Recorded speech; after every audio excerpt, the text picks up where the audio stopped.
два самых крепких мальчика, перетащить парту и вы... О, да, конечно, так. Этот момент наступает в жизни каждого мужчины. Нам нужно срочно уехать отсюда. Кажется, мы уже не вернемся. Зачем вы отдали мальчишек в рабство?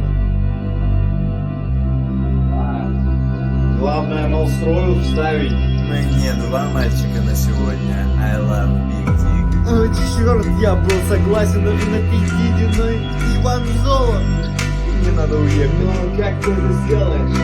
Еду учиться в Карабаш на грузовика, заведу кошку, семью и маленький бизнес. Значит, все нормально. Я понимаю, что это ненормально, что ты делаешь.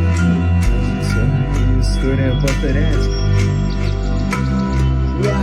Чувак, вставай! Тебя придавила партия.